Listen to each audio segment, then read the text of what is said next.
કેમ છો ફ્રેન્ડ? જય શ્રી કૃષ્ણ. હું કિરણ પાનસીબેન, કિરણ કિચન સ્ટુડિયોમાં આપનું સ્વાગત છે. તો આજે આપણે બનાવીશું ઉત્તપમનું ખીરું. તો દર વખતે હું ઉત્તપમ બનાવું ત્યારે હું ઘંટીમાં દળીને બનાવું છું. 1 વાટકી અડદની દાળ અને 4 વાટકી ચોખા.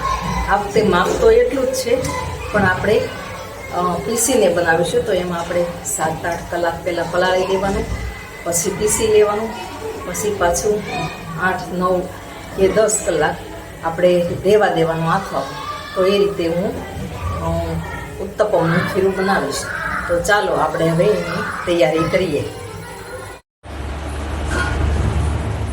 આ મેં 1 કપ અડદની દાળ પલાળી રાખી છે. તેને 6 થી 7 કલાક થઈ ગયા છે. અને આ ચોખા પણ પલાળી રાખ્યા છે. તો તે 1 કપ સાથે 4 કપ લીધા છે. તમે 1 વાટકી ગમે તે 1 વાટકો અડદની દાળ લો, એની જોડે 4 ગણા લેવાના. તો 1 કપ અડદની દાળ જોડે 4 કપ ચોખા લેવાના. તો આ ચોખા અને દાળ બંને મેં 7 કલાકથી પલાળી રાખ્યા છે. તો હવે આપણે એનું પાણી કાઢી લઈશું. તો હવે આપણે મિક્સર જાર લીધું છે, તો એમાં આપણે ચોખા નાખીશું.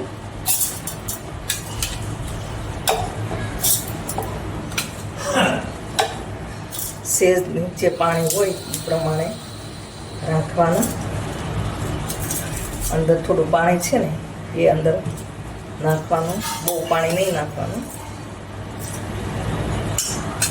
હવે આપણે આ મિક્સર છે, તો એમાં આપણે પીસી લઈશું. હવે આપણે ખોલી અને એક મિક્સિંગ બાઉલ અથવા તો આપણે તપેલી લીધી છે, તો આ તપેલીમાં નાખી લઈશું. અને આ ટાઈપનું તમારે કન્સિસ્ટન્સી રાખવાની. આ રીતે આપણે બધા ચોખા પીસી લઈશું.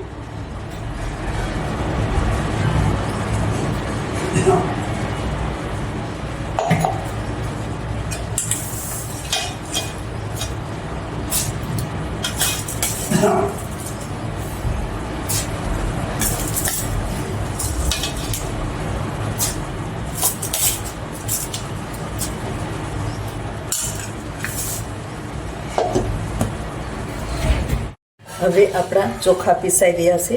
તો હવે આપણે આ દાળ પીસી લઈશું.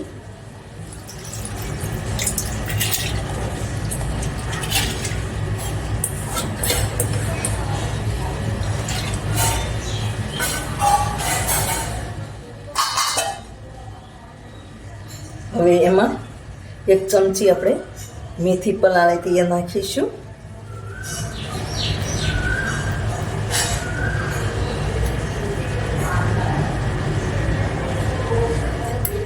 અને 2 થી 3 ચમચી પૌવા પલાળ્યા હતા, જે આપણે બટેકા પૌવાના પૌવા આવે એ પલાળ્યા હતા, તો એ પણ નાખીશું.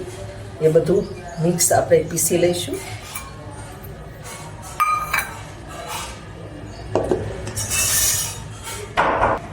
તો હવે આપણી દાળ પણ પીસાઈ ગઈ છે.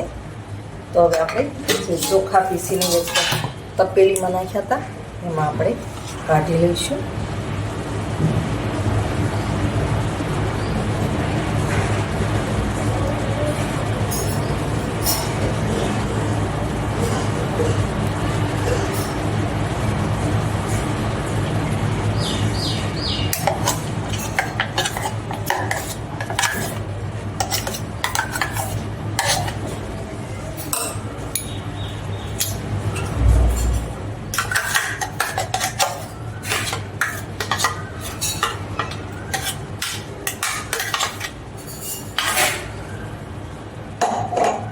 હવે આપણે મિક્સ કરી લઈશું.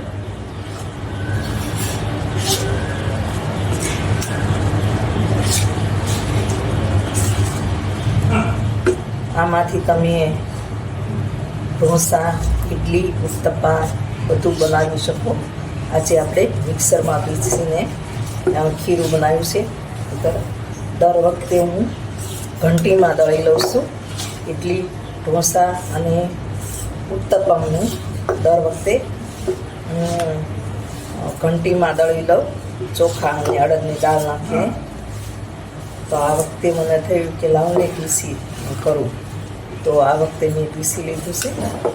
તો આને તમારે ઢોસામાં વાપરવું હોય તો ઢોસામાં થોડું પાણી નાખી અને આછું કરવાનું, અને ઇડલીમાં થોડુંક ઓછું નાખવાનું, અને ઉત્તપ્પાની આ કન્સિસ્ટન્સી બરાબર જ છે.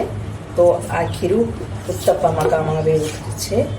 તો આપણું આજનું ઉત્તપ્પાનું ખીરું બનીને તૈયાર છે. આમાં તમે થોડું પાણી નાખો તો ઇડલી બને, થોડું વધારે પાણી નાખો તો ઢોસા બને. તો આપણું હવે આ ખીરું બનીને તૈયાર છે. તો આને 7 થી 8 કલાક સુધી આપણે આથો આવવા મૂકી દઈશું ઢાંકીને, અને એને ગરમ જગ્યાએ મૂકવાનું એટલે આથો આવી જાય. હવે આપણે ઢાંકી દઈશું.